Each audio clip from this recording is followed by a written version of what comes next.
నేను ఈ రోజున ఈ వాక్యము కొరకు పరిశుద్ధాత్ముడు నన్ను కొండ మీదకి పిలిచాడు.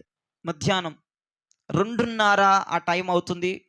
కఠినమైన భయంకరమైన ఎండ ప్రాంతం. ఈరోజు మధ్యాహ్నం 2:30 సమయానికి నేను కొండ మీదకి వెళ్ళాను. ప్రభు నాతో మాట్లాడిన విషయం, ఆయన ఎందుకు ఆ పర్వతం మీదకి పిలిచినప్పుడు ఏదో ఒక క్రొత్త విషయం కాదు, కానీ జాగ్రత్త పడవలసిన విషయం, సిద్ధపాటు అవ్వవలసిన విషయమే ప్రభు చెప్తా ఉంటాడు. నా మనసులో అలజడి వచ్చేసింది. వెంటనే నేను మా అమ్మకు చెప్పేశాను, బయటకు వచ్చేసాను. కొండ మీదకి వెళ్తున్నానని చెప్పలేదు కానీ వెంటనే బయటకు వచ్చేసి కొండ మీదకి వెళ్ళిన తర్వాత ప్రభు నాతో ఒక బైబిల్లో ఉన్నటువంటి ఒక అధ్యాయాన్ని, ఒక గ్రంథాన్ని ప్రభు నా ముందు పెట్టాడు. ఒక వచనం నా ముందు పెట్టాడు. హెబ్రీ పత్రిక 10వ అధ్యాయం 37వ వచనాన్ని ప్రభు నా కళ్ళకి కట్టినట్లుగా అక్కడ చూపించడం జరిగింది. హెబ్రీలకు రాసిన పత్రిక 10వ అధ్యాయము 37వ వచనం. ఇక కాలము బహు కొంచెముగా ఉన్నది, వచ్చుచున్నవాడు ఆలస్యము చేయకవచ్చును.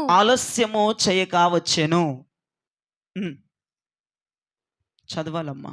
For yet a little while, and he that shall come will come and will not tarry. చేతులెత్తి గట్టిగా ఆమేన్ చెప్పండి. నాకు ప్రభు చెప్పకనే చెప్పిన మాట, ఇక కాలము బహు కొంచెముగా ఉన్నది అన్న వాస్తవాన్ని ప్రభు నా కళ్ళ ముందు పెట్టడానికి ప్రయత్నం చేశాడు. దానిని కూడా నేను ధ్యానం చేయటానికి, నా మనస్సులో అది చొచ్చుకుపోవటానికి, దాని గురించి ఆలోచించడానికి నేను అక్కడ ప్రయత్నాలు చేశాను. ఇక కాలము కొంచెముగా, బహు కొంచెముగా ఉన్నది అని పరిశుద్ధాత్మ దేవుని స్వరాన్ని ఆ పర్వతం మీద నేను వినగలిగాను. విన్న వెంటనే నాలో కలిగినటువంటి ఒక భయంకరమైన అలజడి, వెంటనే ఎలాగంటేనండి ఒక వణుకు నాలో ప్రారంభమైంది. ప్రభు చెప్పకనే చెప్తున్నాడు, పర్వతం మీదకి తీసుకుని వెళ్ళి ఇక కాలము కొంచెముగా, బహు కొంచెముగా ఉన్నది అని దేవుని మాటలు నాతో మాట్లాడుతున్నప్పుడు కొంచెము హృదయము అనేది భయాందోళనకి, కొంచెం హృదయం అనేది అలజడికి గురైంది. వెంటనే నా మనస్సులోకి వచ్చిన ఒక్క మాట, మేమందరం ఇప్పుడు సిద్ధపడాలి. హల్లెలూయా. అందరికీ ఒక్క విషయం చెప్తున్నాను, చెప్పకనే మన పెళ్లి డేటు దగ్గరకు వచ్చేసింది. మన పెళ్లి డేటు గట్టిగా చెప్పాలి. కొంతమంది నవ్వుతూ ఉన్నారు. అబ్బో, కొంతమంది తల్లులు అనుకున్నారు ఈ సంవత్సరం అయితే మా పిల్లల పెళ్ళిళ్ళు అయిపోతున్నాయి. ఆ పెళ్లి గురించి నేను మాట్లాడట్లేదు. మధ్యాకాశములోనికి దిగి వస్తున్నటువంటి యేసు ప్రభుతో ఆ గొర్రెపిల్ల వివాహోత్సవములో మనందరము కూడి ఆయనతో ఆ విందులో పాలిభాగస్తులమై మన క్రీస్తుకు భార్యలముగా తయారవ్వవలసిన దినం వచ్చేసినది. మన పెళ్లి డేటు దగ్గరకు వచ్చేసిందన్న వాస్తవాన్ని నేను గ్రహించాను ఆ ప్రార్థనలో. ఇక వివాహ సమయము దగ్గర పడిపోయింది.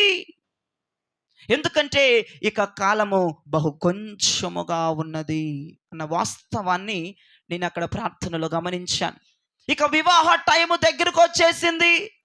పెండ్లి కుమార్తెగా పిలువబడుతున్న సంఘం ఇక సిద్ధపడే విషయంలో చాలా చాలా చాలా నిమగ్నమైపోవాలన్నటువంటి సత్యం నాకు అర్థమైంది. వధువు సంఘముగా ప్రిపేర్ అవ్వవలసిన సార్వత్రిక సంఘం ఇక సిద్ధపాటులో టైం స్పెండ్ చేయాలని, ఇక సిద్ధపాటులో బిజీ అయిపోవాలని, పెండ్లి కుమార్తెగా, ఒక వధువుగా, ఒక సార్వత్రిక సంఘముగా సిద్ధపడవలసిన సమయం రాబోతుంది, కాదు వచ్చేసింది. ఆమేన్ చెప్పరే. వచ్చేసింది. ఇక కాలము బహు కొంచెముగా, ఇక సమయము లేదు.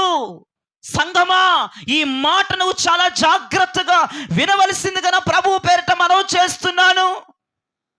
రీసెంట్గా మొన్న క్రొత్త సంవత్సరం స్టార్ట్ అయిందో లేదో, ఒక భయంకరమైనటువంటి గుండెలు జారిపోయే వార్తలు మనం టీవీలో విన్నాం.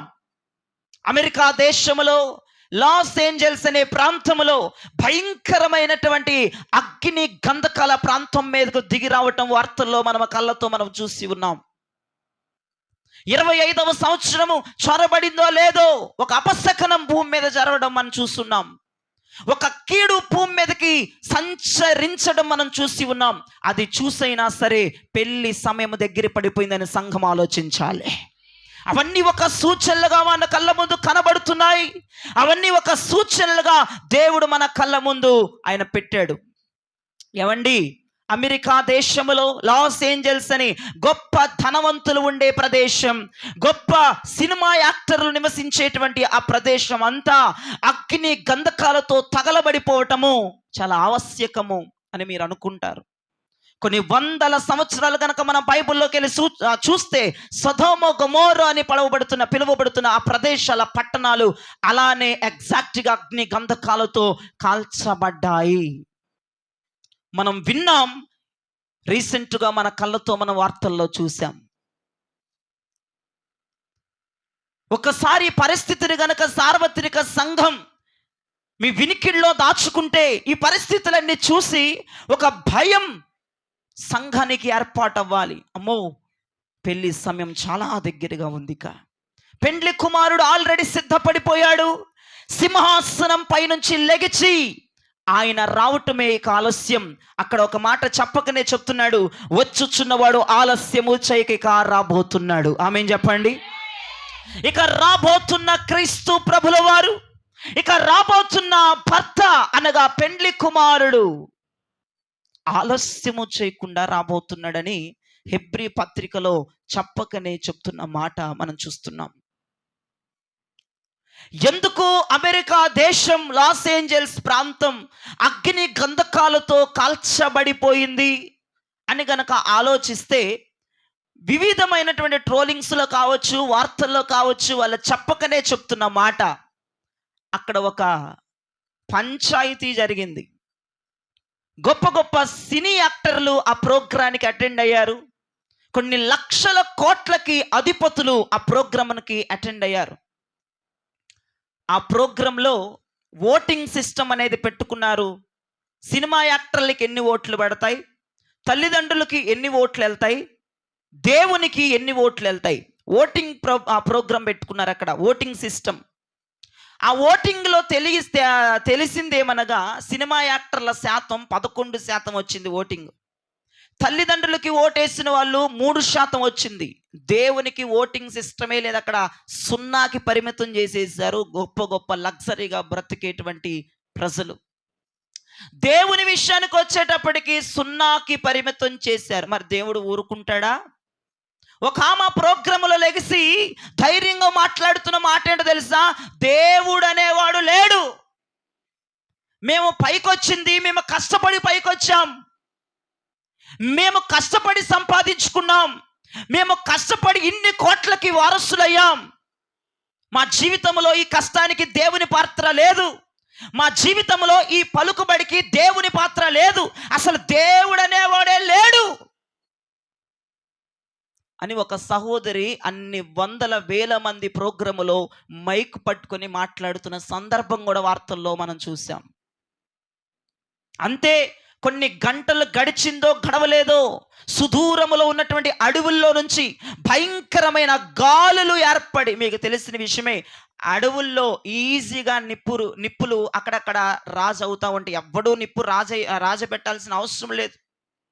ఆ గాలులకి, అడవుల్లో వస్తున్నటువంటి వేడి గాలులకి అక్కడక్కడ నిప్పులు రాజవుతాయి.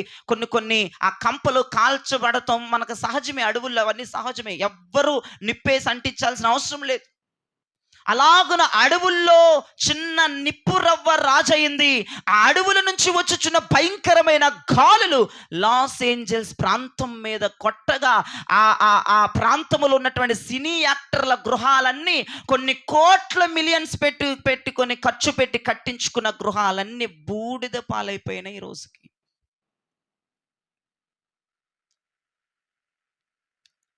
హెలికాప్టర్లో సినీ యాక్టర్లు కొన్ని లక్షలు పెట్టి హెలికాప్టర్లకి నీళ్లు మా ఇంటి మీద జిమ్మండి అని కొన్ని లక్షలు కట్టిన ప్రయోజనం లేని పరిస్థితి. దేవుడు అనేవాడు లేడు అన్నటువంటి ఆ ప్రోగ్రాంలో కొన్ని గంటలు గడవక ముందే ఆ సినీ యాక్టర్లు గొప్ప గొప్ప వారు ఉన్న ప్రాంతం లాస్ ఏంజల్స్ అంతా బూడిద పాలైపోయింది ప్రియ దైవజనమా. అందుకే దేవునితో ఆటలొద్దు అని నేను పదే పదే నేను చెప్తా ఉంటాను. ఎక్కడో అమెరికా దేశంలో జరిగింది కదా, ఇంకా మా దాకా రాలేదని మనం ఆలోచించకూడదు. అది తప్పుటి ఆలోచన, అది సూచన. కాలం బహు కొంచెముగా ఉంది అనడానికి అదొక సూచన. మనం పెళ్ళికి సిద్ధమైపోవాలి అనడానికి అదొక సూచన. మనము సిద్ధపడిపోవాలి అని అని మనం చెప్పుకోవడానికి అదొక సూచన. దేవుడికి భయంకరమైన కోపం వచ్చింది ఆ ప్రదేశం మీద, ఆ సినీ యాక్టర్ల మీద. 12,000 లక్షల కోట్ల రూపాయలు సర్వనాశనం అయిపోయినాయి. వార్తల్లో నేను చూస్తుంటే ఏమైపోయింది డబ్బంతా, ఏమైపోయింది ఘనతంతా. కొన్ని లక్షల మంది ప్రాణాలు కాపాడుకోవడానికి ఆ ప్రదేశాన్ని విడిచి పారిపోయారంట.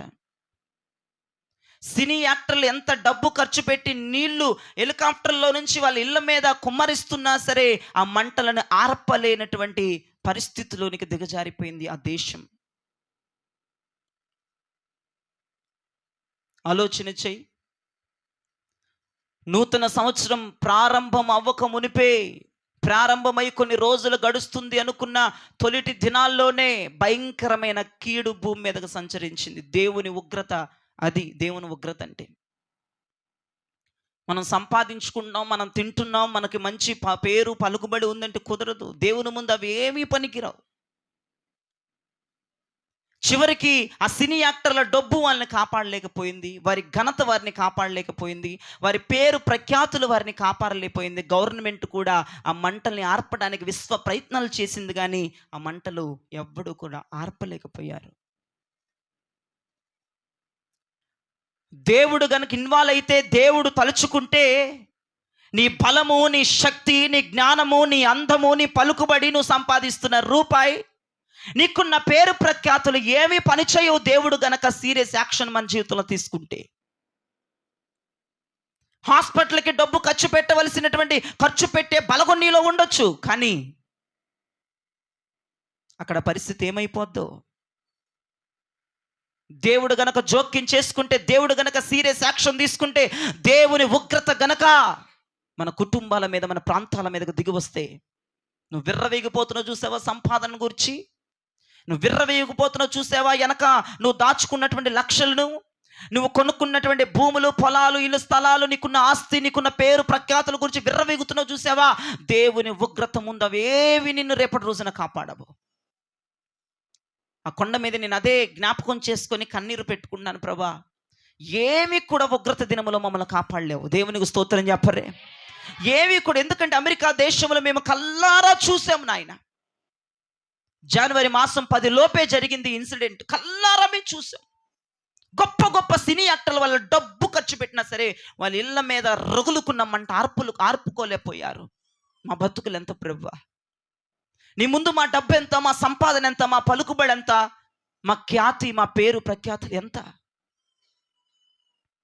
ఆలోచించి ఒక్కసారి. వివాహ సమయము దగ్గర పడిపోయింది. ఇవన్నీ మనం చూసిన తర్వాత పెళ్లి సమయం దగ్గరకు వచ్చేస్తుంది. కన్యకలందరికీ లెగిచి వారికి వారు సిద్ధపడవలసిన రోజులు కావా ఇవి. నీకు నెలకి నువ్వు పని చేస్తే 10,000 రూపాయలు వస్తున్నాయి అనుకుందాం. 10,000 జీతానికి ఎంతమంది పని చేస్తున్నా చేయి చూపించండి, ఇంకా దేవుడు డబల్ చేస్తాడు. దేవునికి స్తోత్రం. నువ్వు నెలంతా కష్టపడితే 10,000 రూపాయలు నీ చేతిలోనికి వస్తున్నాయి. రేపు జీతం అందుతుంది అనగా ఈరోజు నువ్వు లెక్కలేసుకుంటా ఉంటావు. కరెంటు బిల్ ఇంత కట్టుకోవాలి, ఇంటద్దె ఇంత కట్టుకోవాలి, ఇంకా దేనికి లెక్కేస్తావు అమ్మా చెప్పాలి. ఈఎంఐ కట్టడానికి ఇంత, అన్నీ కూడా 10,000లోనే సదురుతావు. ఆ 10,000లోనే సదురుతావు. ఈఎంఐ కావచ్చు, ఇంటద్దె కావచ్చు, కరెంటు బిల్లు కావచ్చు, సరుకులకు కావచ్చు, ఇంకా ఒక్కరు కూడా దశంభాగం చెప్పట్లేదు. దయ్యాలు, డోకరా గ్రూప్ అంట, కరెంటు బిల్లు అంట, సైతాన్ని. సరే, దేవునికి స్తోత్రం. వీటన్నిటికీ 10,000 సదురుకుంటా ఉంటావు. దేవునికి స్తోత్రం చెప్పండి. దేవునికి మహిమ కలుగును గాక. ఈ కొంచెం ధనాన్ని నీకు నెల మొత్తం పని చేస్తే వచ్చే ఆ 10,000 రూపాయల్ని నువ్వు సదురుతా అడ్జస్ట్ చేస్తా, సరిపోవు కానీ అడ్జస్ట్ చేస్తావా, కొంచెం ధనాన్ని అడ్జస్ట్ చేస్తావు. అలానే మనకి ఉన్న కొంచెం సమయాన్ని కూడా మనం ఉపయోగించుకోవాలి, సరిగ్గా ఉపయోగించుకోవాలి.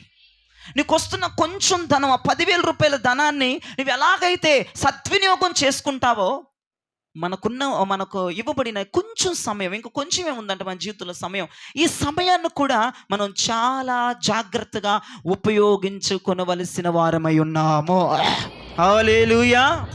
ఈ కొంచెం సమయాన్ని మనం చాలా బాగా వాడుకొనవలసిన వారమే ఉన్నాం. వ్యర్థం చేసుకోవద్దు. ఇంకా కాలము బహు కొంచెముగా ఉన్నది. నీ జీవితాన్ని ఎలాగైతే నెల వరకు ఎలా సరిపెట్టుకుంటావో, ఎలా సదురుకుంటావో, అలానే మనకివ్వబడిన ఈ కొంచెం సమయం, మనకున్న ఈ కొంచెం సమయంలో మనము కూడా చాలా జాగ్రత్తగా ఈ సమయాన్ని ఉపయోగించుకోవాలి. కీర్తనకారుడు ఒక మంచి మాట చెప్తున్నాడు. 90వ కీర్తన 12వ చరణం చదవగా విందాం. 90వ కీర్తన 12వ చరణం చదవగా విందాం. మాకు జ్ఞాన హృదయము కలుగునట్లుగా చేయము. మా దినములు లెక్కించుటకు మాకు నేర్పుము. చాలు. So teach us to number our days that we may apply our hearts unto wisdom. చేతులెత్తి గట్టిగా ప్రభుకు ఆమేన్ చెప్పండి.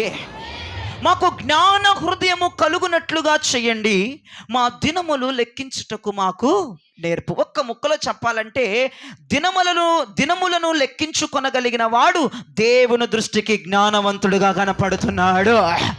మన దినాలను ఏం చేయాలంటమ్మా? లెక్క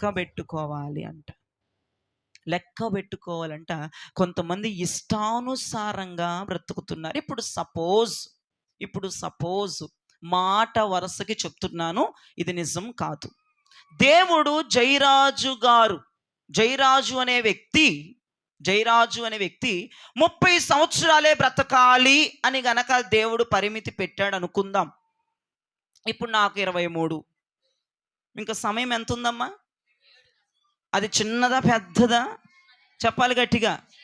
చాలా కొంచెమే ఉంది సమయం. లెక్కేసుకుంటా ఉండాలి మన దినాలు.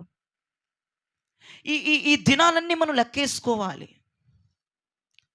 కొంచెము కాలమే మన జీవితంలో చొరబడిపోయింది, ఎక్కువ కాలం లేదు. కొంచెం 70-80 బ్రతుకుతామన్నటువంటి గ్యారంటీలు ఎవరికి కూడా లేవు.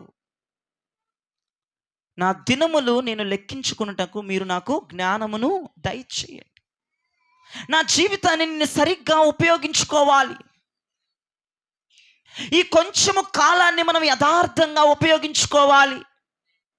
నీకొస్తున్న జీతాన్ని ఆ కొంచెము జీతాన్ని ఎలాగైతే సదురుకుంటావో, ఉపయోగకరముగా నీ జీవితానికి మార్చుకుంటావో, మనకివ్వబడిన కొంచెము సమయం, మనకు ముందు ఉన్న ఈ కొంచెము కాలాన్ని కూడా నువ్వు చాలా జాగ్రత్తగా వినియోగించుకోవాలి సంఘమా.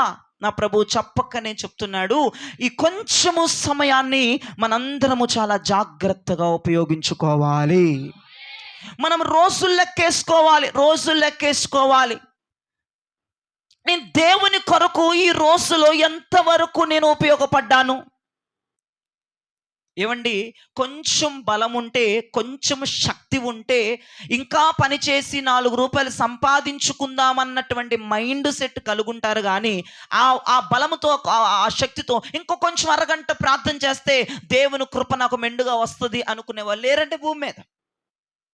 బలము శక్తి ఉంటే ఇంకొంచెం ఏదన్నా పనిచేసి 4 రూపాయలు పోగేసుకుందామన్న ఆలోచన ఉంటుంది. కానీ ఇంకొంచెం అరగంట ప్రార్థన చేసుకుందాం, దేవుని కృపను కొంచెం సంపాదించుకుందాం అన్నటువంటి మైండ్ సెట్ భూప్రపంచం మీద ఎవరికి ఉండదండి. ఈ రోజున మీరు ఆలోచించవలసిన మాట, దినములను లెక్క వేసుకునే కృప దేవుడు మనకి ఇవ్వాలి.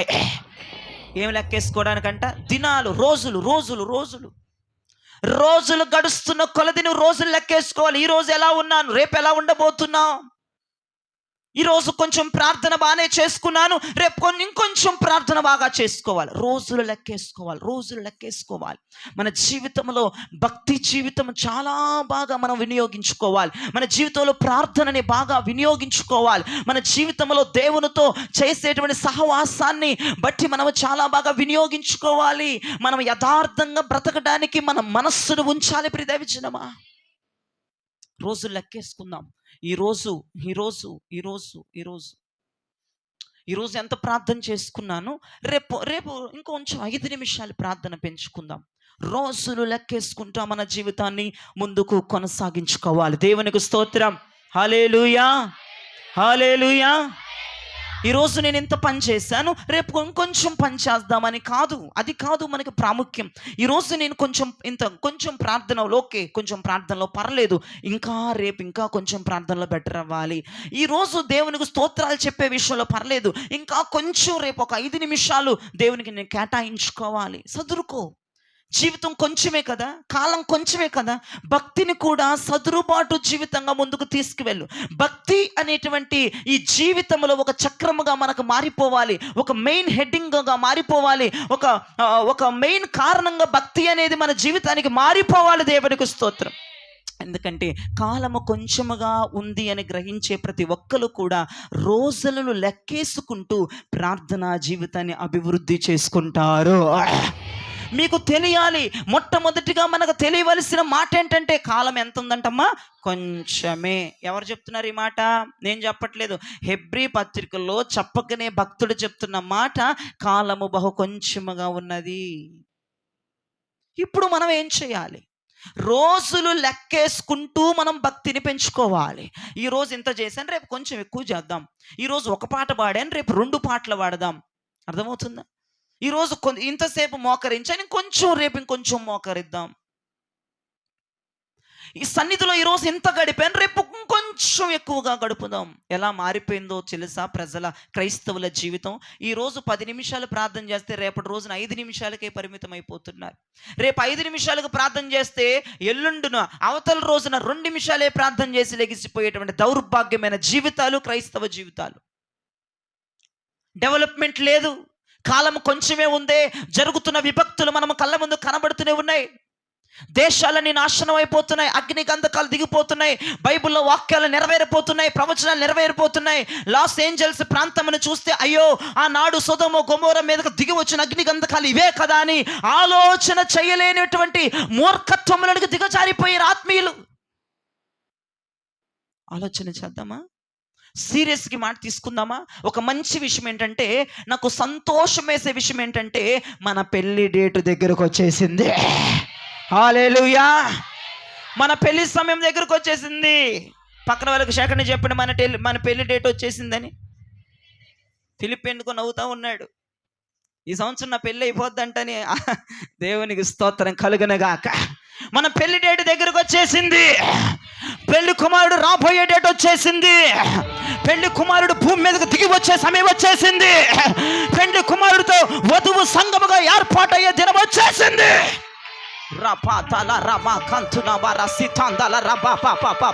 కాలము కొంచెముగా ఉందన్న సందర్భాన్ని గమనించు. పెండ్లి కుమారుడు రాబోతున్నాడన్న సమయం గమనించు.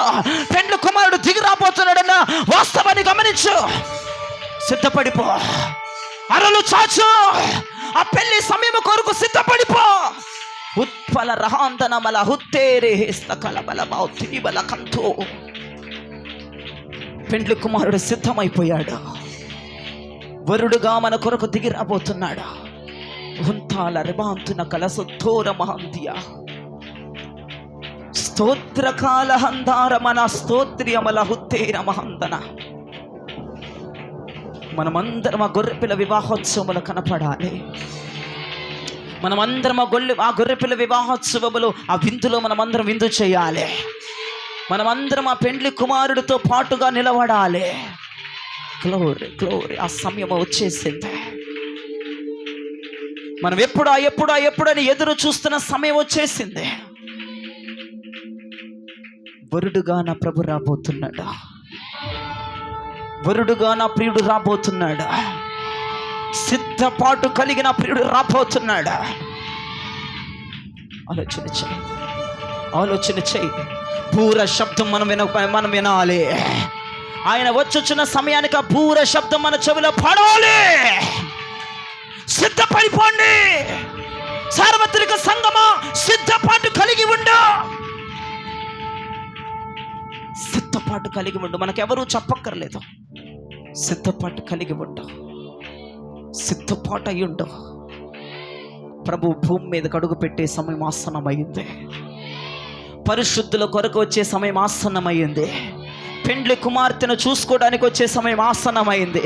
పెండ్లి కుమార్తెను తీసుకెళ్లే సమయం ఆసన్నమైంది. మధ్యాకాశములో పెండ్లి జరిగే సమయం ఆసన్నమైంది. చీకటి లేని రాజ్యములోనికి మనం వెళ్ళే సమయం ఆసన్నమైంది. సూర్య చంద్ర నక్షత్రాలు లేని ప్రదేశములోనికి వెళ్ళే సమయం ఆసన్నమైంది. చీకటి కణితలు కనబడిని రాజ్యములోనికి వెళ్ళే సమయం ఆసన్నమైంది. చిరకాలమున ప్రభుతో నివసించే సమయం ఆసన్నమైంది. ఆసన్నమైంది. ఆసన్నమైంది. ఆసన్నమైంది. ఆసన్నమైంది. పెండ్లి సమయం వచ్చేసిందని ఒక వధువుకే ఉంటుంది సంతోషము, ఒక పెండ్లి కుమార్తెకి ఉంటుంది సంతోషము. నా వరుడును చూసే సమయం ఇది. నా వరుడును ఎదుర్కొనే సమయం ఇది. నా వరుడుతో నేను వివాహము చేయబడే సమయం ఇది. నా వరుడి రాజ్యములో శాశ్వత కాలము నిలబడే సమయం ఇది. నా వైపు చూడండి. ఇక చీకటి తొలగిపోబోతుంది. ఇక కరువు తీరిపోబోతుంది. ఇక రోగాలు కనపడవు, అశాంతి కనపడదు, అసమాధానం కనపడదు, గొడవలు కనపడవు, రోగాలు ఉండవు, పీడకలలు ఉండవు, ఇక దుష్టుడు ఉండడు. ఆ రాజ్యంలోనికి మనం వెళ్ళిపోబోతున్నాం. ఆ ప్రభుత్వం మనం నిలబడబోతున్నాం. ఆ ప్రభుతో కలిసి మనం జీవించబోతున్నాము. హల్లెలూయా, హల్లెలూయా, హల్లెలూయా. మన దినములు ఎలా ఉన్నాయంటమ్మా? లెక్కించుకోదగిన దినములుగా ఉన్నాయంట. అర్థమవుతుందా? మన దినములను మనం లెక్కించుకోవాలి. రోజు రోజు మనం రోజును లెక్కేసుకుంటా బ్రతకాలి. అయ్యో, ఈ రోజున కొద్దిగా ప్రార్థించారు ప్రభువా, రేపటి రోజునికో కొంచెం ప్రార్థన చేయటానికి కృపనివ్వని రోజులను లెక్కేసుకుంటూ ఒక క్రైస్తవుల భయముతో బ్రతకలిసిన రోజులు ఇవి కాదా ప్రియదేవి జనమా? దావీదు మహారాజు అంటున్నాడు, నా దినములు లెక్కించుకొనటానికి నాకు నేర్పించు అయ్యా. నా జీవితంలో దినములు లెక్కేసుకోవాలి. ఆ జ్ఞానము నాకు ఇవ్వయ్యా, ఆ జ్ఞానము నాకు అనుగ్రహించు నాయనా అని దావీదు మహారాజు విలపిస్తున్నట్లుగా వాక్యములు మనం చూస్తున్నాం. రోజులను లెక్కేసుకునే కృప దేవుడు మనకిచ్చునుగాక. దినములను లెక్కేసుకునే కృప దేవుడు మనకిచ్చునుగాక. నువ్వు క్యాలెండర్ డేట్లు చూస్తున్నావంటే ఈ డేట్ తక్కువ ప్రార్థించాను, నెక్స్ట్ డేట్ ఎక్కువ ప్రార్థన చేయాలి. ఈ రోజున సగమే ఉపవాసం ఉన్నాను, రేపటి రోజున ఫుల్ ఉపవాసం ఉండాలి. రోజును లెక్కేసుకుంటే భక్తి పెరిగిపోవాలి. రోజును లెక్కేసుకునే కొలది భక్తిలో ఒక మార్పు కనబడాలి. భక్తిలో ఒక వీర లెవెల్లోనికి మనం వెళ్ళిపోవాలి. అలాగున మన సంఘం భక్తి చేయుదుముగాక. అలాగున మన సంఘం ఉండునుగాక. హల్లెలూయా, హల్లెలూయా. అలా ఉండాలి. కానీ 25వ సంవత్సరం ఇంకా బాగా డబ్బు సంపాదించాలి, ఇంకా బాగా పేరు సంపాదించాలన్నటువంటి ఆ దరిద్రాన్ని తొలగించి, ఏమండి, డబ్బు ఇంకా 24లో సంపాదించుకోలేకపోయాను, కూడబెట్టలేకపోయాను, 25లో బాగా కూడబెట్టుకుంటాను, బాగా అన్ని కొనుక్కుంటాను, బాగా అన్ని బాగా ఉంటానని చెప్పేసి ఆలోచన మానివే. నువ్వు ఆలోచించాల్సిన విషయం ఏంటో తెలుసు? 25వ సంవత్సరంలో నువ్వు ఏడవలసిన విషయం ఏంటో తెలుసా? రోజులు లెక్కేస్తున్నావంటే భక్తి జీవితంలో నీకు డెవలప్మెంట్ రావాలి. అది నేర్చుకో. రోజులను లెక్కేసుకుంటా భక్తి జీవితంలో ఒక వేరే లెవెల్లోనికి వెళ్ళిపోండి. ఎందుకంటే ఎలా వెళ్ళాలంటే పెండ్లి కుమార్తె టైపులో మనం మారిపోవాలి. అలాగున నువ్వు చేస్తున్న భక్తి నిన్ను పెండ్లి కుమార్తెగా మార్చేయాలి.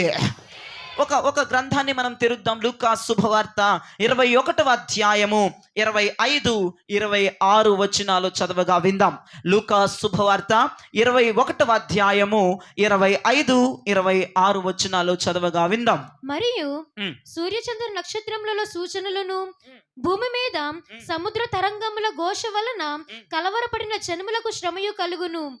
చాలు. And there shall be signs in the sun and in the moon and in the stars, and upon the earth distress of nations with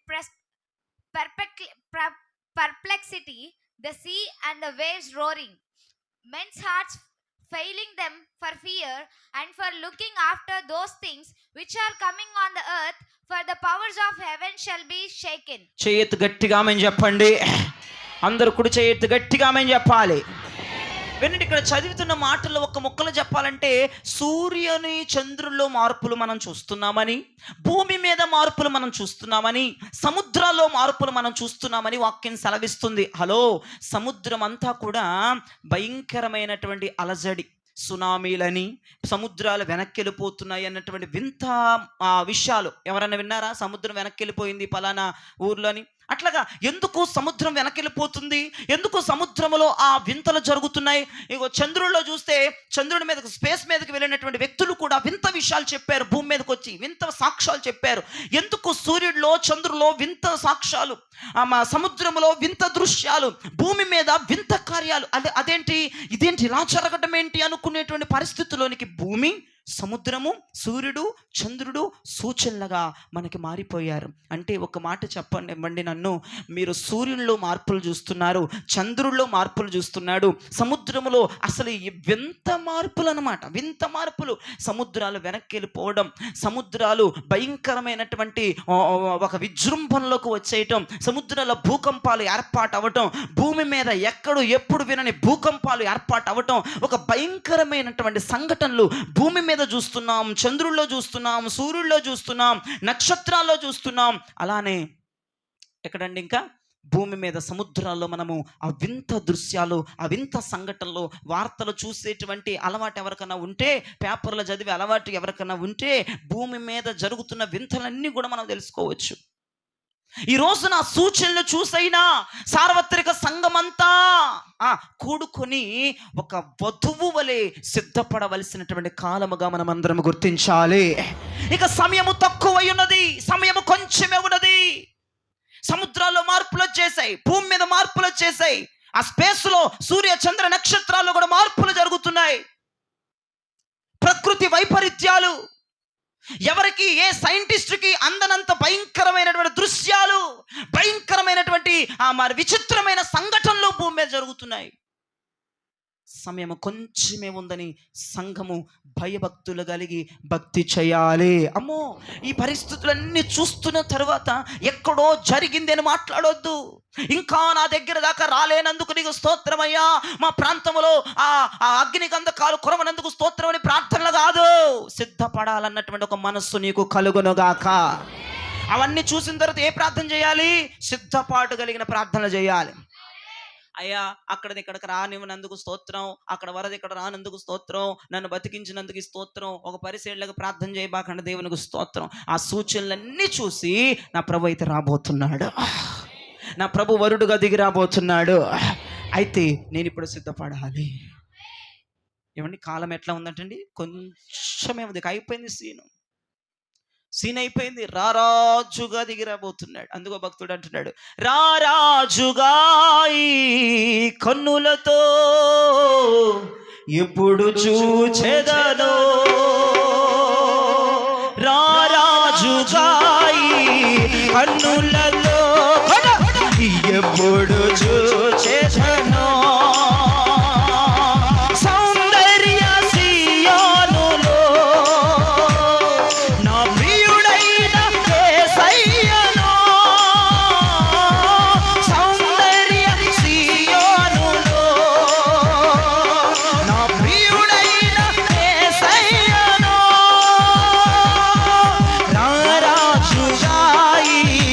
కన్నులలో ఎప్పుడు చూచెదనో,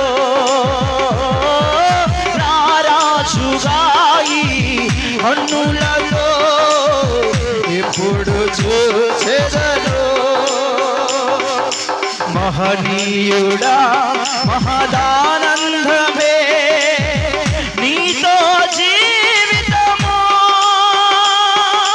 మహనీయుడా మహదానందమే నీతో జీవితము, నా కాలు జారే చోటు నుండి నీ తేజో మహిమ నిలచే, నా కాలు జారే చోటు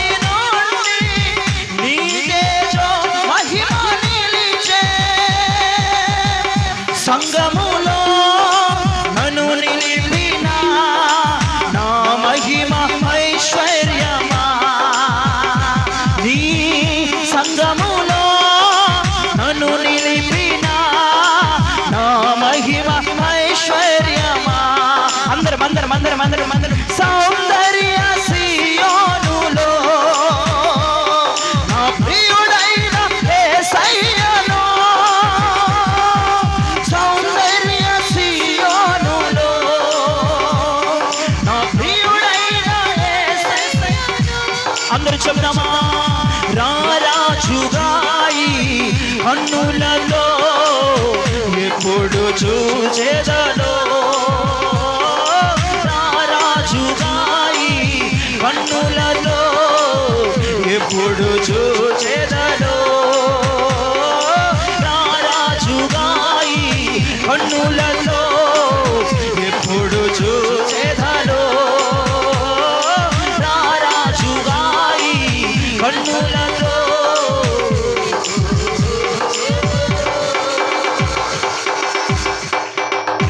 ఆయనను చూసే సమయం వచ్చేసింది.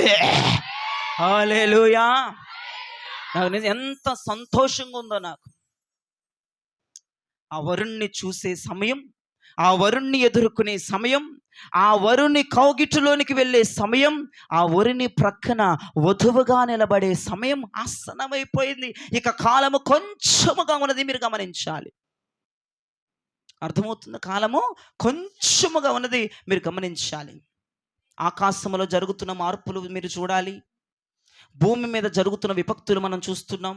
సముద్రాల్లో జరుగుతున్న విపత్తులు మనం చూస్తున్నాం. వాక్యములు చెప్పినట్లుగా కాలము కొంచెమే ఉన్నది, వరుడు రాబోతున్నాడు. అంటే ఒక ముక్కలో చెప్పాలంటే మొట్టమొదటిగా మనం యొక్క దర్శనము రాకడ దర్శనమై ఉండాలి. క్రైస్తవుల దర్శనము రాకడ దర్శనమై ఉండాలి. రాకడే నీ కల్లో కనపడాలి, రాకడే నీ దర్శనంలో కనపడాలి. నేను రాబోతున్నానన్న శబ్దాలు ఈ చెవులతో వినాలి. ప్రభు వచ్చినప్పుడు దూతలు బూరల శబ్దం ఊదుతున్నటువంటి శబ్దం ఈ చెవులతో మనం వినాలి. ప్రభు వస్తున్నప్పుడు ఆయన స్వరూపాన్ని, ఆయన రారాజుగా దిగి వస్తున్నప్పుడు ఈ కళ్ళతో మనం ఆయన చూడగలగాలి. ఆ దర్శనాన్ని మనం కలిగి ఉండాలి. అర్థమవుతుందా? ఎక్కడ ఏ విపత్తి నీకు కనబడినా, ఏ వింత నువ్వు చూసినా మనం ఆలోచించవలసిన విషయం ఏంటంటే పెండ్లి కుమారుడు వచ్చేస్తున్నాడు. అది నేను మొట్టమొదటి మాటగా మీకు తెలియజేయాలన్నటువంటి ప్రయత్నం చేశాను. అర్థమైన వాళ్ళు గట్టిగా ఆమేన్ చెప్పండి. కుడి చేయి పైకెత్తి. ఏ విపత్తులు భూమి మీద నువ్వు చూసినా, వార్తల్లో ఎటువంటి భయంకరమైన విపత్తులు కలుగుతున్నాయని నువ్వు చెవులో పడినా, పేపర్లో చదివినా, ఎవడైనా నీకు చెప్పినా, ఇంకేముంది, రారాజు దిగి వచ్చుచున్నాడు. రారాజు తన వధువు కొరకు, తన భార్య కొరకు, సార్వత్రిక సంఘము కొరకు సిద్ధపడి ప్రభు కొరకు ఎదురు చూస్తున్న వారి కొరకు ఇక వచ్చేస్తున్నాడు అన్న సబ్జెక్టు మీ మైండ్లో పడిపోవాలి. ఎక్కడ ఏ వింత చూసినా నీ మైండ్లో పడిపోవాలి. సముద్రంలో మార్పు జరుగుతున్నా నీ మైండ్లో ఏం పడిపోవాలి? నా ప్రభు వచ్చేస్తున్నాడు. ఇక నేను ఒకటే అనుకున్నా, అమెరికా దేశంలో అది జరిగితే ఇక నా ప్రభు వచ్చాడు ఖాయం. దేవునికి స్తోత్రం. ఇక నా ప్రభు వచ్చేస్తున్నాడు. కాలము కొంచెమే ఉంది కనుక నా ప్రభు సత్తా ఏంటో చూపించాడు అమెరికా దేశస్తులకి. ఏంట్రా మీరు ఇంత గర్వపడిపోతున్నారు, నేను లేకపోతే ఈ పలుకుబడి విధానం నీకు ఎక్కడదని చెప్పేసి ఆయన సత్తా చూపించిన దేవుడు. ఒక్క ముక్కలో చెప్పాలి, నాకు ఏ వాక్యం గుర్తొచ్చింది తెలుసా? నా బాహుబలం ఏంటో చూపిస్తానన్నాడు. Los Angeles ఏమైపోయిందమ్మా? బాహుబలానికి ఉగ్గిపాలైపోయి బూడిదైపోయింది. దేవుని బాహుబలం ఏంటో చూపించాడు. అంటే దేవుని బాహుబలాలు దేవుడు లేడన్న వాళ్ళ జీవితంలో చూపిస్తున్నాడంటే, లాస్ ఏంజల్స్లో ఉన్నటువంటి సినీ యాక్టర్లకి వెంటనే తీర్పు వచ్చిందా? కొన్ని సంవత్సరాల తర్వాత తీర్పు వచ్చిందా? వెంటనే తీర్పు తీర్చేసాడంటే ప్రభు వచ్చేయబోతున్నాడు. అమ్మో, అక్కడ ప్రోగ్రామ్ అయ్యి కొన్ని గంటలు కాలేదు, కొంపలన్నీ తగలబడిపోతున్నాయి అంటే దేవుని తీర్పు ఎంత త్వరగా ఆ ప్రదేశం మీదకు దిగి వచ్చిందంటే ప్రభువు రాబోతున్నాడు. హల్లెలూయా. ఇక మనము చేయుచున్న ప్రతి పనికిమాల పనులకి వెంటనే తీర్పు రాబోతుందంటే మీరు గమనించాలి. కృపకాలము దాటిపోతుందన్న సబ్జెక్టు మీరు గమనించాలి. కృపకాలములో నుంచి మనం విడుదలైపోతున్నాం. కృపకాలము దాటిపోతుంది. హలో, ఇన్ని రోజుల వరకు ఎవడో నీ కొరకు ప్రార్థన చేస్తే నువ్వు బ్రతుకుంటున్నావు. ఈ రోజు బ్రతకరేక అయిపోయింది సీను. నీ తల్లి ప్రార్థనకో, నీ తల్లి ప్రార్థనకో, నీ తండ్రి ప్రార్థనకో వాళ్ళు ప్రార్థన చేశారు కాబట్టి ఎట్టున్నావండి. దేవుని కృప. ఇప్పుడు ఆ ప్రార్థనలు కూడా ఫలించిన కాలం ఇక అయిపోయింది. ఇక సీన్ ఇక క్లోజ్. ఎవడ భక్తి వాడికే సాధ్యమికి ఈ రోజుల్లో. ఎవడ కన్నీరు వాడికే, ఎవడ విశ్వాసం వాడిదే. ఎవడ ప్రార్థనకు వస్తే వాడు పరలోకం వెళ్తాడు. ఎవడ మందిరానికి వస్తే వాళ్ళు జీవము కలిగిన దేవునితో ఒక పెండ్లిలో మనం ఉంటాం. దేవునికి స్తోత్రం. హల్లెలూయా. ఇన్ని రోజులు నువ్వు వస్తే నీ ఇంట్లో ఉన్న నీ బిడ్డలకు ఆశీర్వాదం వెళ్తుంది. ఈ రోజు నువ్వు వస్తే నీకే ఇస్తాడు దేవుడు ఆశీర్వాదం. నీ బిడ్డలకు ఇవ్వడు. ఎవడతాడికి ఆశీర్వాదం. అర్థమవుతుందా? కృపకాలం అయిపోతుంది. ఇక రాని వాళ్ళకి ఏది ప్రభు ఇవ్వడు. ఇళ్ళకి పరిమితం అయిపోయే వాళ్ళకి ఏమి ఇవ్వడు. ఇన్ని రోజులు నీ ప్రార్థనలు ఎవరినైనా కాపాడి ఏమో, ఇక నీ ప్రార్థనలు పని చేయవు. ఇన్ని రోజులు అయ్యా నేను ఒక్కదానే వస్తున్నాను, అయ్యగారు ఆశీర్వాదం అంటున్నాడు, నా బిడ్డలు కూడా ఇవ్వు ప్రభు అంటే నీ బిడ్డలు ఎక్కడో ఆడుకుంటా ఉంటే వాళ్ళకి ఎట్లా పోద్ది ఆశీర్వాదం? నీకే ఎత్తాడు, నీ బిడ్డలకి ఇవ్వడు. అయిపోయింది ఇక కృపకాలం.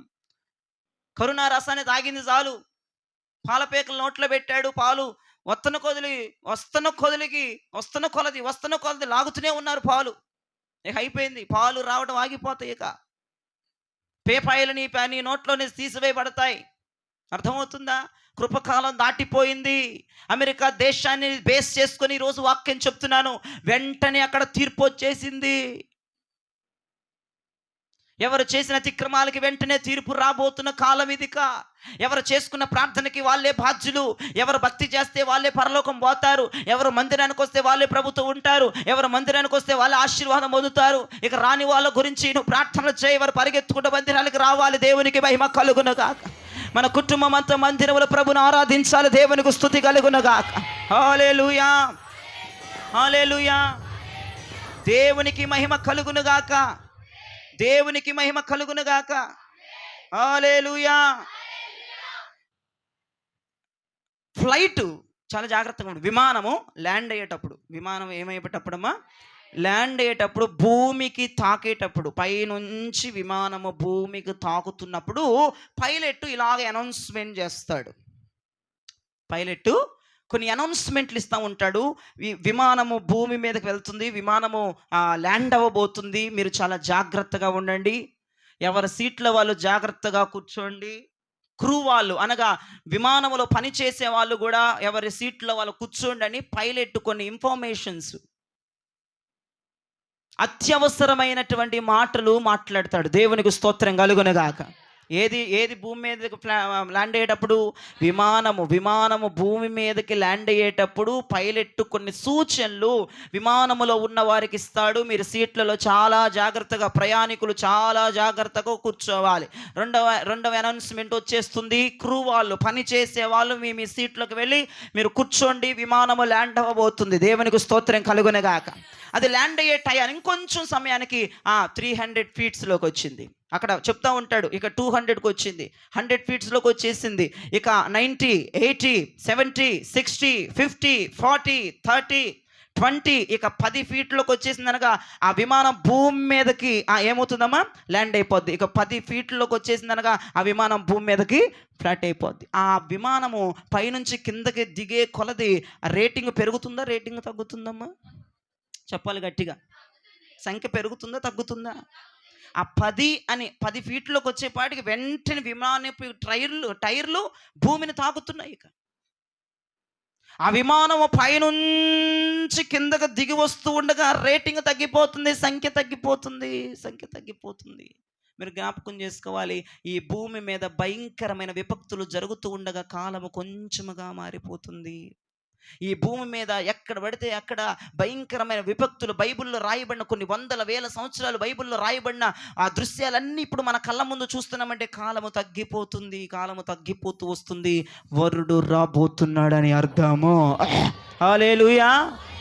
కాలం ఇక పెరగదు, ఇంకా తగ్గిద్ది.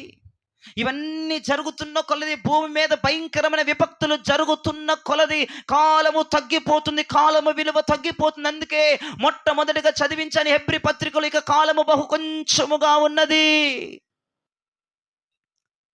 సంఘముకు వస్తున్న ప్రతి బిడ్డ దీనిని ఆలోచన చేయవలసిన విషయము చాలా బాగుంది. ప్రియా విజనమా, సంఘములకు వచ్చి కూర్చుని వాక్యం వింటున్న ప్రతి ఒక్కరు ఇక కాలము కొంచెమేనని మీరు గమనించవలసిన వారై ఉన్నారు. మన దర్శనము, రాకడ దర్శనమును కలిగి ఉండి మన భక్తి జీవితంలో అద్భుతముగా కొనసాగుదముగాక. రోజును లెక్కేసుకో. ఈరోజు ఎంత చేశాను, రేపు ఎంత చేయాలి, ఎల్లుండి ఎంత చేయాలి, అవతల రోజు ఎంత చేయాలి అని లెక్కేసుకో. తగ్గిపోతుంది విశ్వాసం, తగ్గిపోతుంది భక్తి, తగ్గిపోతుంది. జ్ఞాపకం చేసుకోండి. ప్రసంగిలో ఒక మంచి మాట ఉంటుంది చూడండి. 7వ అధ్యాయం 8వ వచనంలో, ఇక నేను ముగిస్తున్నాను. ప్రసంగి గ్రంథం 7వ అధ్యాయము 8వ వచనం. కార్యారంభము కంటే కార్యాంతము మేలు. చాలు, నా వైపు చూడండి. 3.5 సంవత్సరాలు అయింది స్టీఫెన్. కార్య ఆరంభము మేలా, అంతము మేలా? గట్టిగా చెప్పాలి. ఏమండి, ఒకడు పుట్టినందుకు సంతోషం కాదు, ఒకడు పుట్టినందుకు కాదు, అంతము ఘనమైనదిగా ఉండాలంట. ఇప్పుడు నువ్వు ఎంత ఘనంగా ఉన్నా, ఎంత పేరు ప్రఖ్యాతులున్నా, దిక్కుమాలిన జావు జత్తే ఏమన్నా ఉందా లాభం? విర్రవేగకుండా దేవుని కృపను బట్టి ముందుకు వెళ్ళండి. హల్లెలూయా. ఇప్పుడు ఘనంగా ఉన్నావు, ఇప్పుడు పలుకుబడి ఉంది, ఇప్పుడు డబ్బు ఉంది, ఇప్పుడు అన్నీ ఉన్నాయి, నీ రాజ్యమే గెలుస్తుంది. రేపటి రోజున అంతం ఎలా ఉండబోతుంది? క్రైస్తవ బిడ్డల అంతము ఎలా జరగబోతుంది? ప్రభు అంటున్నాడు, నీవు ఇప్పుడు ఉన్న పొజిషన్ కంటే నీ ముగింపే మేలు, నీ ముగింపే అద్భుతం, నీ ముగింపే ఘనముగా ఉండాలి. నువ్వు అనుకుంటావు బ్రతికినన్నాళ్ళు ఏంటమ్మా అద్భుతంగా బ్రతికితే, ఘనంగా బ్రతికితే, ఆశ్చర్యకరంగా బ్రతికితే, అద్భుతంగా బ్రతికితే చాలు అనుకుంటావు. ముగింపు అద్భుతంగా ఉండాలి, ముగింపు ఘనంగా ఉండాలి, ముగింపు ఆశ్చర్యకరంగా ఉండాలి, ముగింపు ఆశీర్వాదకరంగా ఉండాలి. అదే ప్రసంగి గ్రంథంలో ఒక వింతైన మాట ప్రభు చెప్తున్నాడు చూడు. 6వ అధ్యాయం 3వ వచనం చదవండి అమ్మా తెలుగులో. ఒకడు 100 మంది కుమారులు కలిగి దీర్ఘాయుష్మంతుడై చిరకాలము జీవించినను అతడు సుఖానుభవం నెరగకయు తగిన రీతిని సమాధి చేయబడకయు నుండిన ఎడల అయ్యో వాని గతి కంటే పడిపోయిన పిండం యొక్క గతి మేలని నేను చేతులెత్తి ప్రభువుకు స్తోత్రం చెప్పండి. ఒకడికి ఎంతమంది కొడుకులు ఉన్నారంటమ్మా?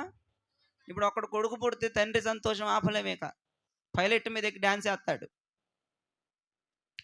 ఒక్క కొడుకులకే భయంకరమైనటువంటి పార్టీలు, భయంకరమైన ఎంజాయ్మెంట్లు. ఏమండి, ఒకడికి 100 మంది కొడుకులు ఉన్నాడంట, కానీ వాడు అనుకున్నాడంట, నా అమ్మ నాకు కొరువు పెట్టేవాళ్ళు 100 మంది ఉన్నారు, నన్ను బాగా సమాజ్ చేస్తారు అనుకున్నాడంట. ఆడు పైలట్లో నుంచి ఆ విమానంలో నుంచి ఆ విమానము మరి ఏదో కొండకు తగిలి భయంకరంగా బ్లాస్ట్ అయిపోయి సముద్రంలో పడిపోయి వాడి శరీరం అంతా లోపల ఉన్న ఫిష్లు సగం తినేసి వాడి సమాధి కార్యక్రమే సరిగ్గా జరగలేదంట. భూస్థాపన కార్యక్రమం దిక్కులేని వాడిలా జరిగిందంట. ఏముంది, చేప సగం తినేసిందట శరీరాన్ని. వాడు అనుకున్నాడు, విర్రవీగిపోతున్నాడు, 100 మంది బిడ్డలు ఉన్నారు, నా భూస్థాపన బాగా జరిగిపోద్దని. ఒకడికి 100 మంది కొడుకులు ఉండగా వాడు సుఖానుభవనములు అనుభవించకుండా దిక్కులేని సావు చేస్తే వాడు భూస్థాపన కార్యక్రమం సరిగ్గా జరగకపోతే ఏమి ఎలగబెట్టినట్టు అని వాక్యం సెలవిస్తుంది.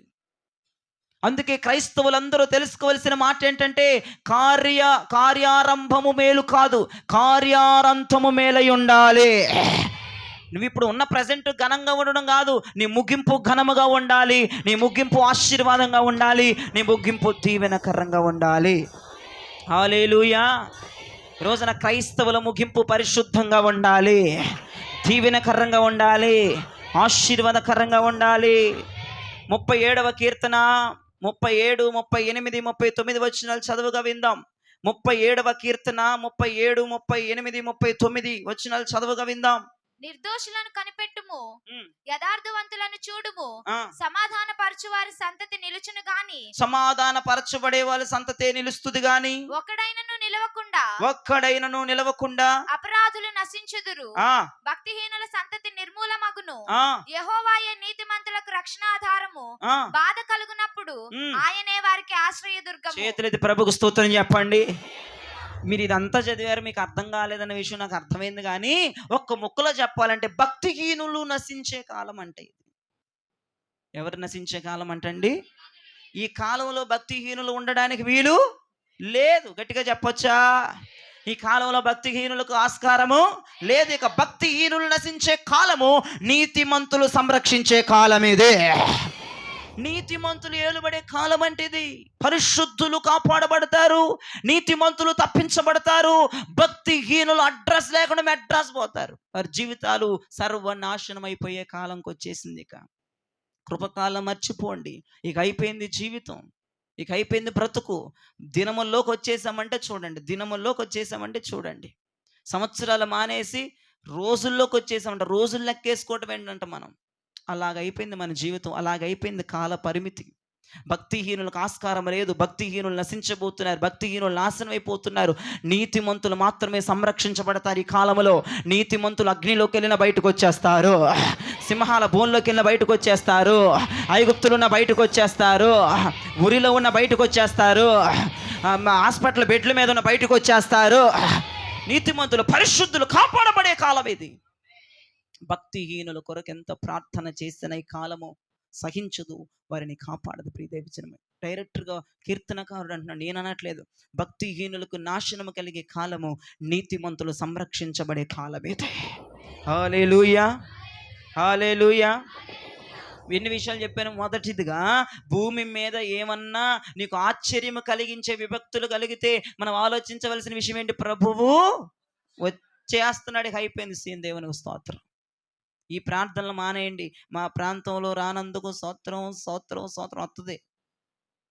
నువ్వు స్తోత్రాలు చెప్పటం మానే.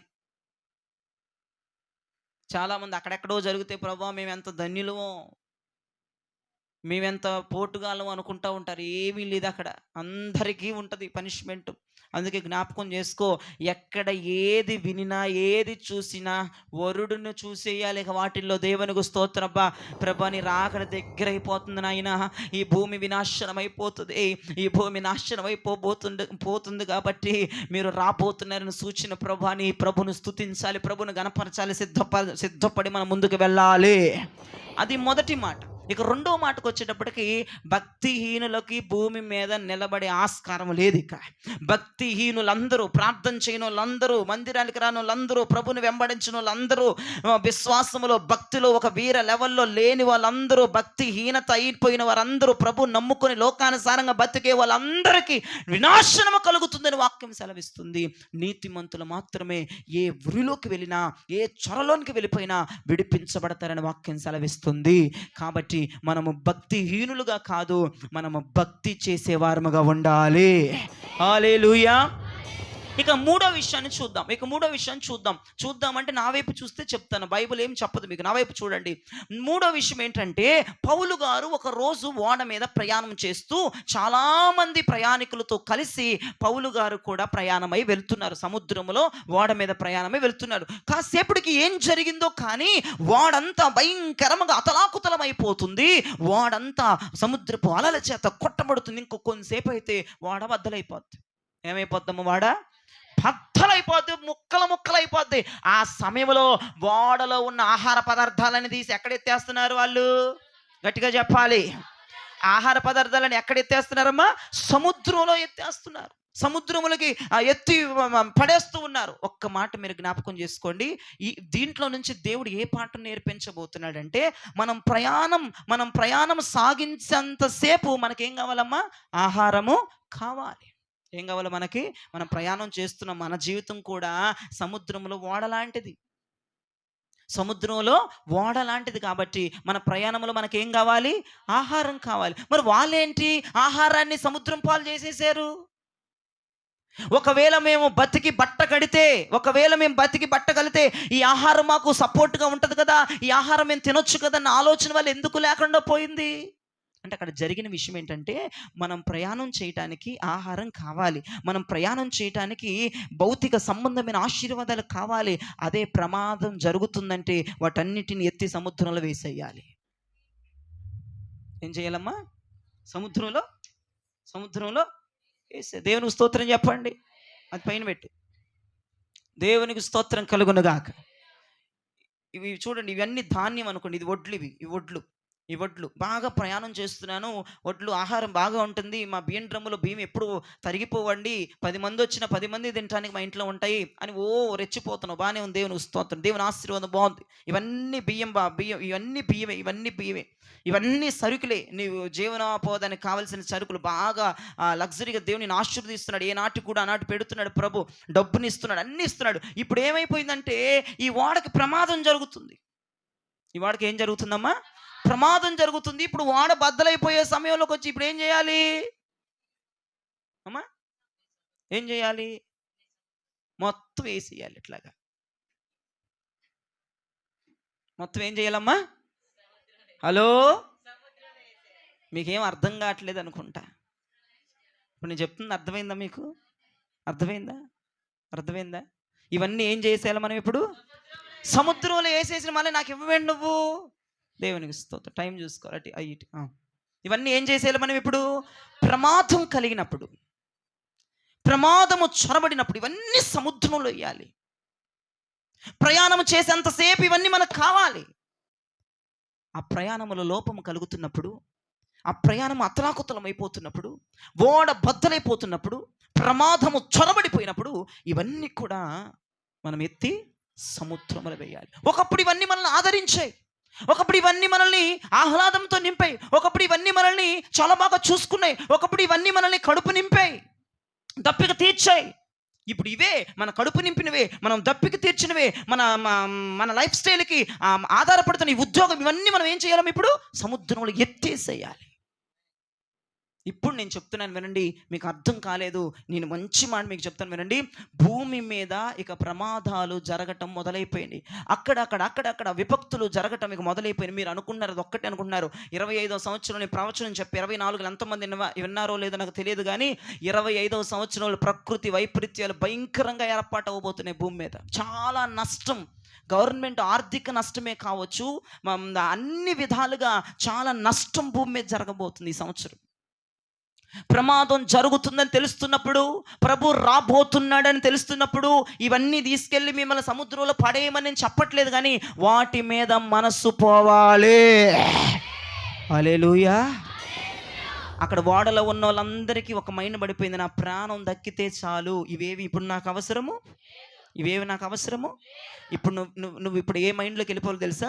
నేను నా ప్రభు దగ్గరికి వెళ్తే చాలు, ఈ ఉద్యోగం ఇప్పుడు నాకు అంటే, ఉద్యోగం చేయండి, వ్యాపారాలు చేయండి, డబ్బు సంపాదన కాదంట్లా, వాటి మీద మనస్సు ఉంచొద్దు. ఇక తీసేసిన పూర్తిగా వాటి మీద మనస్సు ఉంచొద్దు.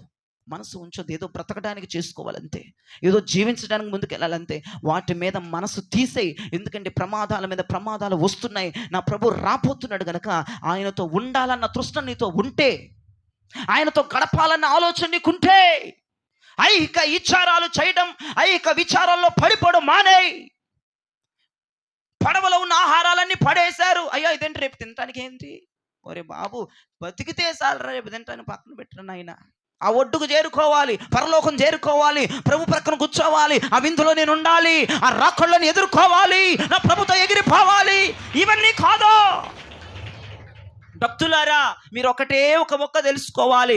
ఐహిక విచారాల మీద మనస్సు ఉంచటం, డబ్బు మీద మనస్సు ఉంచటం, ఉద్యోగాల మీద మనస్సు ఉంచటం, పని చేసే విషయంలో మనస్సు పెట్టడం, వాటిల్లోనే నిమగ్నమైపోవడం, ప్రార్థనలు తగ్గిపోవటం, మందిరాలకు రావటం తగ్గిపోవటం, ఉపవాసాలు ఉండటం తగ్గిపోవటం, ఇక లోకానుసారంగా అన్ని సంపాదించడానికి ఎక్కువైపోవటం మీ జీవితాన్ని చేస్తున్నారా? చాలా జాగ్రత్త. అవన్నీ రేపటి రోజున మనల్ని కాపాడవు. ఏం చేయవమ్మా? కాపాడవిక. ప్రభు రాబోతున్నాడు. ఆ ఓడలో, ఆ పౌలు గారు ఉన్న ఓడలో వారు చేసింది ఏంటంటే, ఇన్ని రోజులు ఇవన్నీ మనల్ని కాపాడాయి, కానీ ఈ ప్రమాదములు ఇవన్నీ ఇప్పుడు మనల్ని కాపాడాయి. మనం ఒడ్డుకు చేరుకోవాలంటే ఇవన్నీ ఇప్పుడు నేలపాలైపోవాలి. మన ప్రాణములు దక్కించుకోవటం ప్రాముఖ్యం. ఇప్పుడు అర్థమైందా? ఇప్పుడు నువ్వు ప్రభు దగ్గరికి వెళ్ళటం ప్రాముఖ్యం. ఇప్పుడు ఇవన్నీ కాదు ప్రాధాన్యం, ఇవన్నీ కాదు ప్రాముఖ్యం. నువ్వు నా ప్రభు సింహాసనంలో కూర్చోవాలి, అది ప్రాముఖ్యం. నువ్వు దాని మీద మనసు పెట్టి, ఇప్పుడు ప్రమాదం జరుగుతుంది, విపత్తులు జరుగుతున్నాయి, ఇక లోకం మీద మనసు ఉంచడం మానే, లోక పనుల మీద మనసులు పెట్టడం మానే, ఇక సంపాదన మీదే మనసు పెట్టడం మానే, ఇక తిండి మీదే మనసు పెట్టడం మానే, ఇక నీ జీవితం ఏమైపోతుందో నీ జీవితం మీద మనసు పెట్టడం మానేసి, ఇక ప్రభుతో ఉండేటువంటి మనస్సు కలిగి ఉండు, ప్రభుతో గడపాలన్న మనస్సును కలిగి ఉండు. ఇంకో విషయం చెప్పనా? యోనా వెళ్ళే ఓడ కూడా, తర్షీషుకు వెళుతున్న ఓడలో కూడా సరుకులను ఏమేం చేశారమ్మో వాళ్ళు? సముద్రంలో పడేశారు. ఇప్పుడు ప్రమాదంలో కావాల్సింది నేను వీటి మీద మనసు పెట్టడం కాదు. ఇప్పుడు నా ప్రభు రాబోతున్నాడు కాబట్టి నేను వీటి మీద మనసు పెట్టుకుంటూ ఉంటే నా జీవితము నాశనం అయిపోద్ది. ఇప్పుడు నా ప్రభు మీద నేను మనసు ఉంచాలి. ఎంతమందికి ఇక్కడ ఎదురు కూర్చున్న వారికి లోకం మీద మనసు ఉందో, ఆశల మీద మనసు ఉందో, డబ్బు మీద మనసు ఉందో, ఇతర వాటి మీద మనస్సు ఉందో, దయచేసి అవన్నీ నువ్వు చేసుకో. నేను చేయొద్దు అంటలేదు, కానీ సంపాదించుకో, ఉద్యోగానికి వెళ్ళు, పిల్లలకు పెట్టుకో, కుటుంబం డెవలప్ అవ్వండి, ఆశీర్వదించబడి కాదనట్లా, వాటి మీదే ఎక్కువగా మనస్సు కేంద్రీకరించి దేవుడిని మర్చిపోయేటువంటి పొజిషన్లోకి వెళ్ళిపోవద్దు. అది నేను చెప్తున్న విషయం. ఆ పడవలో యోనా ప్రయాణమవుతున్న పడవలో నుంచి ఎప్పుడైతే సరుకు పడేశారో వారందరూ కూడా క్షేమంగా అద్దరికి చేరుకున్నారు. Praise the lord. హల్లెలూయా. ఈ రోజున మనం అద్దరికి చేరుకోవాలి, రాకడలో ప్రభుతి ఎత్తబడాలి. ప్రభువులు ఆ వివాహోత్సవంలో వధువుగా, కన్యకగా, ఒకే ఒక్క పావురముగా, నీతిగా, నిజాయితీవంతురాలుగా, యథార్థవంతులుగా మనమే నిలబడాలి, మనమే ఉండాలి. ఒక సార్వత్రిక సంఘముగా ప్రిపేర్ అయిపోయి ప్రభు ప్రక్కన ఉండాలి అంటే ఖచ్చితంగా నీ సరుకును నువ్వు ఎత్తిపడేయాలి. ఆ సరుకును గురించి నువ్వు ఆలోచించొద్దు, వాటి గురించి నువ్వు ఎక్కువగా ఎక్కువగా ఎక్కువగా అలసిపోవద్దని ప్రభు నీతో మాట్లాడుతున్నాడు. మొదటిదిగా ఏంటమ్మా, ఏదన్నా ప్రమాదాలు చూస్తున్నప్పుడు ప్రభు రాబోతున్నాడు అన్నటువంటి ముక్క నీకు అర్థం అవ్వాలి. రెండవదిగా, భక్తిహీనులకి ఆస్కారం లేదు. ఈ రోజుల్లో భక్తిహీనులు నాశనం అవ్వబోతున్నారు, నీతిమంతులే కాపాడబడబోతున్నారు. ఇక మూడవదిగా ఐక విచారాల మీద, ఏమి తినాలి, ఏమి తాగాలి, రేపు ఎట్లాగా పిల్లలకి ఎలా పెట్టుకోవాలి, ఓ రూపాయి లేదు, ఏమీ లేదు, ఎట్ట సంపాదించాలి, ఏ దారిలో వెళ్ళి సంపాదించాలి, ఇంకెంత టైం సంపాదిస్తే, ఇవన్నీ కమ్మును మానేసి వాటి మీద మనసు పెట్టద్దు. మూడవది అదే, వాటి మీద మనసు పెడితే నీవు వధువుగా మారలేవు, ప్రభుతో నీకు వివాహము జరగదు, నువ్వు పరలోక రాజ్యములో వారసురాలుగా నిలబడలేవు. ప్రియదమించనమా, ఈ 3 విషయాలు నీ మైండ్కి నేను అప్పచెప్తున్నాను. కాలము కొంచెముగానే ఉంది, నువ్వు చేయాల్సిన పని నువ్వు చెయ్యి. దేవునికి స్తోత్రం కలుగునుగాక. కొంచెముగానే కాలం ఉంది గనక రాకడ దర్శనం మనం కలిగి ఉండాలి.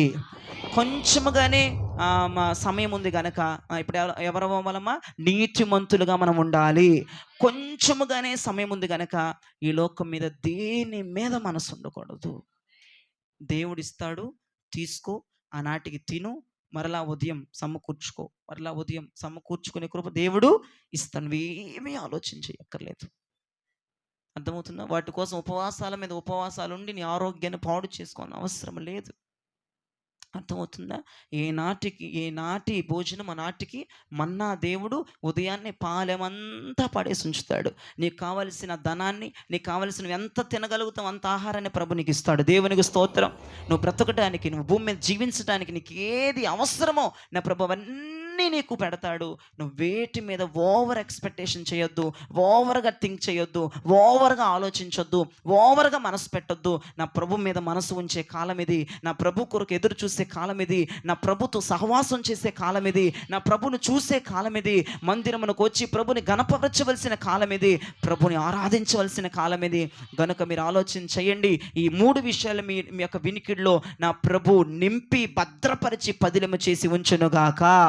ఒకే ఒకటి చివరిగా చెప్తున్నాను, కాలము కొంచెముగా ఉన్నది, పెళ్లి డేటు దగ్గరకు వచ్చేసింది.